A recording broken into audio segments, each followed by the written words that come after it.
And the Indiana County Decathlon goes on. We're into a new month, so of course there are new events for the Indiana County Decathlon put on by the Walkworks folks. Barb Haig normally is here to tell us about the newest events, but we're going to talk to Jerry Pickering in just a moment. Tell you that the first walk of this month is going to happen this Saturday at 10 a.m. in the Black Bear Walk with a game warden, Chris Reedmiller. It's going to happen on the Blairsville Riverfront Trail. He'll talk about black bears, learn about their preferred habitat, their life cycle, and their biology. And against the Blairsville Riverfront Trail starts at 10 o'clock this Saturday. You'll meet at the Southwater and West Brown Streets in Blairsville and then begin the walk. And so that's one of the Walkworks events for the month of April. And here's another one happening on Saturday, April 27th at 10 a.m. Explore the vision for the Allegheny Arboretum's Confluence Park. And Jerry Pickering is here to talk to us about that. Good morning. Good morning, Todd. Good morning, everybody. It's good to have you with us here this morning. Glad to be here. It's an honor. This is going to be April 27th. Yes. And the Allegheny Arboretum Confluence Park. What is that? No one's ever been there before. I know. Well, the area we're talking about is an area where everybody in this community knows about. It's the area south of the KCAC and the Hilton Garden Inn. Mm-hmm. It was the old Kovalchik property, and we know what was there for many years. Basically, it's from the KCAC and the Hilton Garden Inn south to Rose Street, and from Wayne Avenue over to the railroad tracks. Okay. It is the confluence because this is where Marsh Run and White's Run come together to form Stony Run. So we have our own point. You know, we have the three rivers down in Pittsburgh. Well, we have the three runs here in Indiana. That's terrific. So the plot of ground itself in acreage, how many acres is it? Well, all told, we're talking about 38 acres.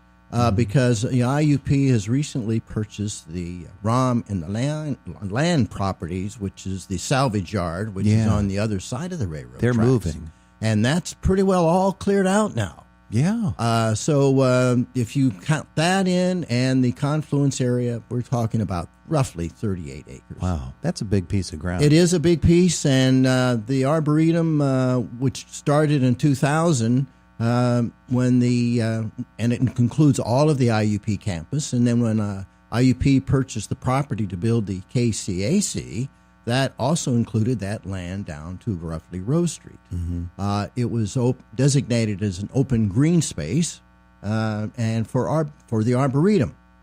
And the Arboretum had to kind of wait until the KCAC was built and the Hilton Garden Inn was built before we could develop a plan for that. Yeah. And what the Arboretum and IUP was able to do, we got a grant from the state, from the Department of Communities and Economic Development, to fund the development of a master plan for that site.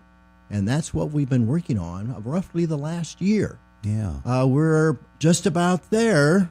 We've worked with a company called Andropogon and Associates out of Philadelphia.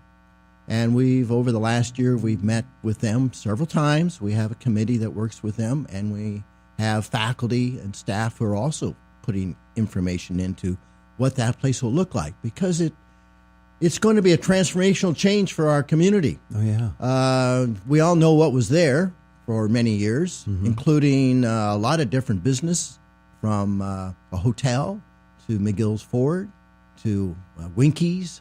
Remember the Winkies? Remember that? Lined up all the way around. And then it became a building. welding place. I was like, yes, it's always going to be Winkies to me. Right. So there's been it's kind of an industrial park for many years. Mm-hmm. And, of course, the old railroad tracks ran through there. And not too far was the Indiana Glass Factory, which is about where Eberly is now. Yeah. Uh-huh. So there's been a number of things there. Well, now this is going to be a multi-use green space. Primarily for education and research for students at IUP, as well as the K through 12 students who will come there. So we're going to have educational things. We're going to have trails, biking and walking trails. There'll be niche gardens. There'll be meadows. We have wetlands. There'll be, of course, the major thing will be stream restoration of the runs, as well as storm water management. Oh, yeah, which is big. That's a big thing. That's one of the big challenges that's facing not only our community, but communities across the country. Yeah, and that particular intersection on Wayne Avenue, people know all about that. Oh, yes. With the spring rains, and then you get to the month of June, and we get to tornado season around here. Right. And all of a sudden, we are reminded again that something needs done there. So something is going to be done there. Something's going to be done there. We'll have our final master plan at the end of May. Then, in the way it looks like that the changes will occur over a series of phases. So we will not do the whole thing at once. It will be a phase process. So after we get our master plan, we'll then start looking for funds to implement the plan. So when the Indiana County Decathlon event happens at the end of the month, April 27th, 10 a.m., and you'll meet at the gravel parking lot off 13th at Rose and access across the railroad tracks, that's where you'll meet for that. Describe the event. What are people going to see? Because in our minds, we're imagining what the area will look like. I'm assuming that we'll get a better picture of it then. Yes, we'll provide at least a tentative plan, which will be pretty close to the final one.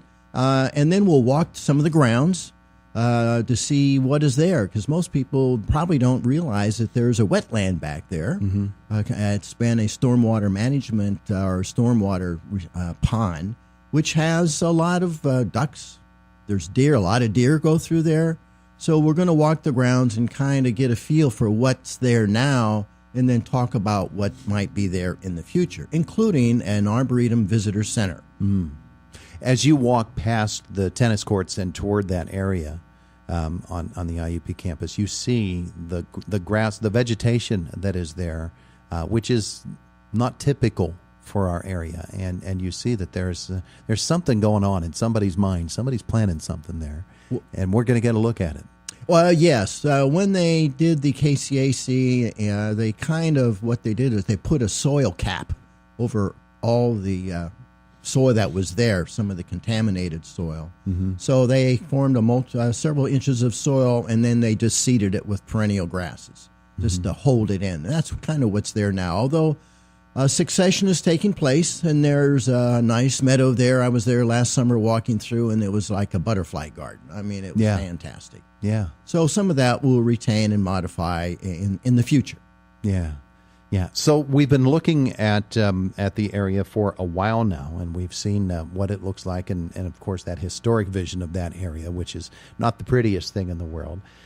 For folks who don't know what the Allegheny Arboretum is, it's a pretty important designation for IUP for the entire campus area, isn't it? Yes, it is. We started in 2000, and the idea, well, many people don't understand the word arboretum. What is an arboretum? Well, arbor is tree, edom is a place, so an arboretum is basically a place for trees. And that, there's a wide variety of different definitions, but that's the basic one. So the idea was to increase the diversity of the trees on campus, primarily for educational as well as aesthetic reasons as well. And we want to create a facility that is for our entire community and region. There really are not, one of the reasons we started the Arboretum, because there were none in the western part of the state. A lot in the eastern part, but none out here. And we wanted to create something that's worthwhile, educational, aesthetically pleasing, and a place where people want to come. Yeah. And it's not something people have to wait for. They don't have to wait for this development in order to see what the Arboretum is all about. You can walk onto the campus right now and get a very good experience. Yes, we have over 100 different species that have identified with plaques on them. We have a walking guide, a tour guide that's available.